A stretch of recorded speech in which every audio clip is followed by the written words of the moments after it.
Bonjour à toutes et à tous et bienvenue sur Agile Toolkit. Aujourd'hui, nouveau use case où on va utiliser l'IA à notre profit pour écrire des readme d'une application.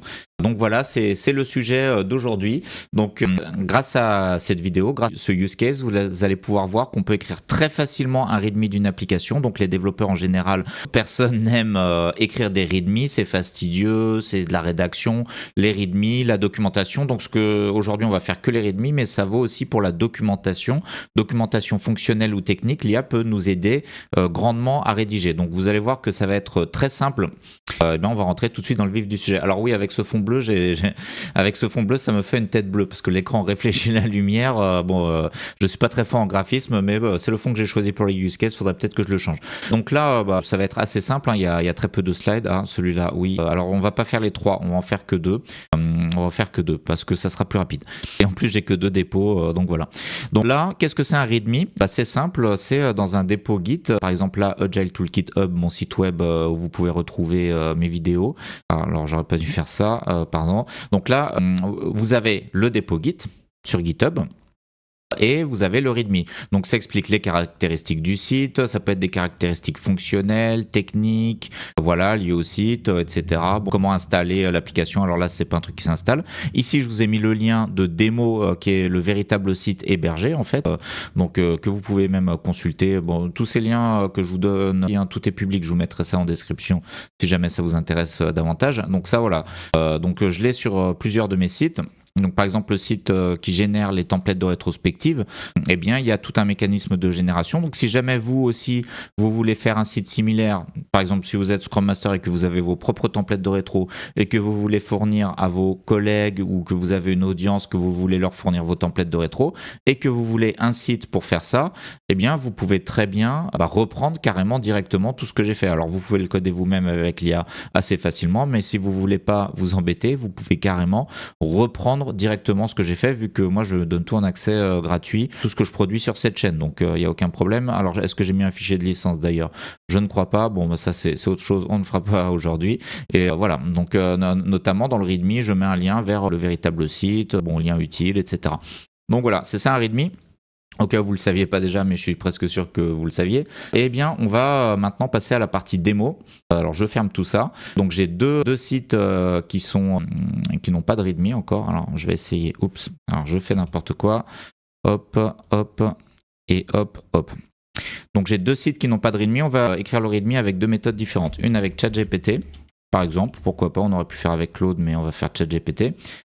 Et l'autre, on va le faire directement dans un GitHub Codespace. Donc là, pour le GitHub Codespace, je vous mettrai un lien en description. Donc c'est un environnement de développement qui est accessible directement depuis GitHub. Donc c'est la même chose, c'est la même chose. Ça changera pas grand-chose. La différence, c'est qu'avec ChatGPT, on va être obligé de faire un copier-coller. Donc là, pour ce premier truc, AI Learning Site, mon site d'apprentissage de l'IA que j'ai créé il y a quelques semaines et dont vous avez tout un tas de vidéos sur la chaîne, eh bien on va demander d'écrire un README. Donc là, qu'est-ce que je vais écrire? Peux-tu m'écrire un README complet pour ce dépôt GitHub? Lis tous les fichiers pour deviner à quoi sert le site et écris le README. Voilà. Alors, il faut lui donner l'adresse du site. Donc là, ChatGPT va pouvoir aller lire ce dépôt GitHub, normalement, je pense, c'est public. Il va inspecter les fichiers. Alors, je ne sais pas si ça marche avec un très gros site. Là, apparemment, il y a beaucoup de fichiers, mais en réalité, c'est relativement simple. Il y a à peu près 1000 lignes de code maximum, je dirais. Je ne sais pas si on peut le voir sur GitHub, le nombre de lignes de code quelque part. Là, on a des pourcentages, mais bon, peu importe. C'est l'ordre de grandeur. Donc là, il est en train de réfléchir. Donc en attendant, ici, donc j'ai mon site Extreme Quotation Board, qui est encore plus simple, il n'y a qu'un seul fichier HTML. On peut l'ouvrir même. Donc là, on peut voir combien il y a de lignes. Donc là aussi, je l'avais fait sur le site. Donc voilà, avec 257 lignes. Et ici, donc, je suis dans un environnement GitHub Codespace. Donc c'est un environnement de dev hébergé sur la plateforme GitHub, qui nous donne un VS Code dans le cloud directement accessible depuis le navigateur. C'est pas sur l'ordinateur, on n'est pas sorti de Firefox. Et là, je vais lui demander, peux-tu écrire un fichier README pour ce site? README pour ce site pour cette petite application. Alors là, comme on est dans GitHub Codespace et que j'ai que la version pro 10 $, je n'ai pas accès aux modèles les plus puissants. Donc le README sera certainement moins bien que celui-ci qui est... alors je sais pas quelle version, mais ça doit être la version la plus récente. Donc ça sera certainement moins bien que celui-ci qui est ChatGPT quoi. Voici le README complet que tu peux copier-coller dans readme.md. Et en plus, après, il nous donne tout un tas d'explications. Bon, on va pas lire les explications parce que ça serait trop fastidieux. On va copier-coller le README. Bon, peut-être qu'on devrait le lire quand même, je sais pas. Donc on va faire... on a même un bouton dans GitHub Add README, donc c'est parfait. Donc, c'est marrant, il n'y a pas beaucoup de lignes. Comment ça se fait? Alors là, c'est bizarre, j'ai l'impression qu'il me l'a fait en plusieurs morceaux. Comment ça se fait? Je dézoome parce que c'est trop gros, j'arrive pas à bien y voir. Il me l'a fait en plusieurs morceaux. Donc là, je vais dire, peux-tu me fournir le fichier README en un seul bloc .md à copier-coller. Voilà, ça devrait être une formalité. Et là, qu'est-ce qu'il nous a fait ici? Alors là, ici, il est en train de réfléchir aussi, donc ça prend un certain temps. Ah, voilà. Alors l'avantage d'être dans cet environnement GitHub Codespace intégré, c'est qu'il crée directement le fichier. Donc, est-ce qu'on le lit? Est-ce qu'on peut le visualiser d'ailleurs? Est-ce que je peux le visualiser d'une manière ou d'une autre? Non, bon, je sais pas. Je suis Open Preview, voilà. Open Preview, donc très bien. Comment je fais? Je vais le mettre là, voilà. Donc comme ça, ce sera plus facile à lire. On va pouvoir contrôler avant de committer. Donc une application web légère pour faciliter les séances d'estimation user story en mode Extreme Quotation, c'est vrai. Extreme Quotation Board permet d'importer une liste de user story depuis un fichier texte, puis de les estimer collectivement en les glissant, déposant sur un tableau avec les valeurs classiques de la suite de Fibonacci. Ok, là il y a toutes les fonctionnalités, on va pas tout lire, mais ça me paraît très bien, donc c'est très correct. Donc c'est moi qui l'ai développé cette appli avec l'IA, donc je sais exactement ce que ça fait. Donc là ça nous donne un mode d'emploi, utilisation, importer le fichier TXT, les user stories apparaissent, glisser, déposer, on a la zone descopée pour exclure, total des story points est affiché à jour automatiquement, très bien, format du fichier TXT doit contenir une user story par ligne, les lignes vides sont ignorées, super, technologie, installation, aucune installation requise, l'application fonctionne entièrement. Et c'est très bien, c'est vraiment parfait. Donc là, je vais pouvoir lui dire, on va faire git add readme. Voilà, on va même pas lui demander d'écrire les commandes parce que c'est plus rapide si je le fais. Git commit-m ajout d'un readme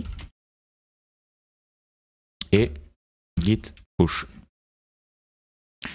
Donc là, on va retrouver sur notre site ici Extreme Quotation Board, on va avoir un readme complet. Donc là, ça fait même pas 10 minutes que j'enregistre. Et voilà, donc on a tout, c'est formidable, c'est magnifique. Donc je pourrais lui demander d'ajouter quelques petites icônes. Il y a des gens qui n'aiment pas les icônes, il y a des gens qui les aiment, il y a des modèles qui rajoutent plein d'icônes, d'autres qui n'en rajoutent pas, donc ça dépend vraiment du style. Si je voulais un readme pour mes utilisateurs et que j'ai pas le temps de l'écrire, etc., vous voyez qu'en moins de 10 minutes, et en plus je parle, je donne des explications, j'ai un readme, et voilà. Donc là, je reviens sur ChatGPT qui nous a mis tout le readme dans un seul fichier. Je le colle ici. On a aussi le petit bouton preview ici si on veut contrôler. Donc là, AI Learning Site, c'est un site un peu plus compliqué, un peu plus sophistiqué avec une partie génération du site statique. Site web statique permettant d'organiser et de présenter des vidéos YouTube autour de l'apprentissage de l'intelligence artificielle, de l'IA générative, du vibe coding, etc. Bon, je vais pas tout lire. Le site est conçu comme un portail pédagogique simple. L'utilisateur navigue par thème, clique sur une catégorie, puis accède aux vidéos correspondantes intégrées directement dans la page. C'est vrai. Le site peut être publié.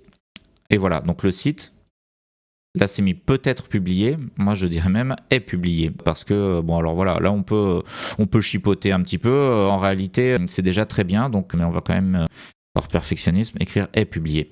Voilà, le site est publié avec GitHub Pages, donc le lien est-ce qu'il est bon? Oui, donc là ici vous voyez mon petit site donc qui permet de voir les vidéos, mes vidéos par thème, donc voilà, là c'est zoomé un peu en grand, normalement c'est comme ça. Donc petit site pédagogique où vous retrouvez mes vidéos sur l'IA. Donc j'ai fait plein de vidéos sur ce site, je ne vous en parle pas plus. Objectif du projet, ce dépôt sert à construire un mini site ressources vidéo autour de l'IA. Il permet notamment de récupérer les vidéos d'explication, les vidéos de vibe coding. Page disponible. Bon, là c'est un petit peu verbeux, peut-être qu'il y a trop de choses, je ne sais pas. Vibe coding. Donc là, ça fait vraiment la liste de tout structure du dépôt. Donc ça, c'est une partie un peu plus technique. Et il n'y a même pas tout qui est affiché. Pourquoi, je ne sais pas. Mais voilà, donc ça nous fait un petit... ça nous fait voilà, un autre README. Alors j'aime bien le fait d'avoir le lien ici. Normalement, on pourrait très bien lui demander de faire des ajustements. Là, je ne vais pas le faire, donc je vais carrément faire commit changes, ajout d'un README. Voilà. On pourrait lui demander tout un tas d'ajustements. Je ne vais pas le faire parce que je suis dans une vidéo très simple, mais si je passais 1 heure, je suis certain que je pourrais avoir très facilement un README parfait, alors que si j'avais tout à écrire à la main, même pas 1 heure, en 30 minutes, je suis sûr d'avoir un README parfait, parfaitement parfait. Donc, mais... Bon, voilà, c'est pas un enjeu pour moi parce qu'il y a peu de gens finalement qui vont lire ces dépôts, etc. Là, c'était juste pour vous montrer. En tout cas, vous voyez que donc une IA, donc par exemple ChatGPT, Claude aussi le fait parfaitement aussi, peut très bien inspecter un dépôt Git, tous les fichiers. Alors, je ne sais pas si ça marche avec des très gros projets. À mon avis, ça marche aussi dans une certaine mesure. Il ne doit pas lire tous les fichiers. Ça marche dans GitHub Codespace, donc limite le README, peut-être qu'il est encore mieux. Ou pas, je sais pas, mais en tout cas, il me plaît bien. Donc ça marche très bien pour les README. Donc ça, c'est une chose qu'on aura pu à faire si on est développeur ou même Scrum Master ou PO. Ça peut être le PO qui écrit le README, vu que, enfin, du moins en partie, pour la partie fonctionnelle, hein, s'il veut expliquer aux utilisateurs. Et ça vaut aussi pour les documentations. Donc là, on va pas le faire dans cette vidéo, mais l'IA peut écrire des documentations fonctionnelles, des documentations techniques. Bien sûr, il y a toujours un risque d'erreur, parce que l'IA peut faire des erreurs, peut halluciner, peut mal comprendre quelque chose. Il faut relire. Il ne faut jamais faire une confiance aveugle là. Hein. Ça, c'est un point très important que beaucoup ont tendance à oublier. Beaucoup de gens sont déçus parce qu'ils font une confiance aveugle à l'IA, ils ne relisent jamais, il y a des bugs et ils disent l'IA c'est nul. Non, c'est pas comme ça que ça marche. L'IA c'est un outil, mais l'être humain doit quand même, la plupart du temps, superviser pour toutes les choses importantes et vérifier. Et même si on vérifie précisément, normalement, ça nous prend moins de temps de faire générer un README et de le relire bien que de l'écrire entièrement soi-même. Donc même si on a des choses à vérifier, en général, on économise énormément de temps. Donc voilà, dites-moi en commentaire si ça vous plaît ce petit use case qui est très simple, hein, mais il n'y a pas de petites économies. Si on peut gagner 1 heure par-ci par-là, et ben c'est toujours bon à prendre. Et bien sûr, ça vaut aussi pour des documentations bien plus conséquentes, où il y aura quand même plus de travail, où il faudra relire plus, ou peut-être guider un peu plus l'IA. Mais là, c'était pour vous donner un avant-goût dans une vidéo de moins de 15 minutes de ce qu'on peut faire en termes de rédaction documentaire avec les IA qu'on a maintenant. Eh bien, je vous remercie pour votre attention et je vous dis à très bientôt pour de prochaines vidéos.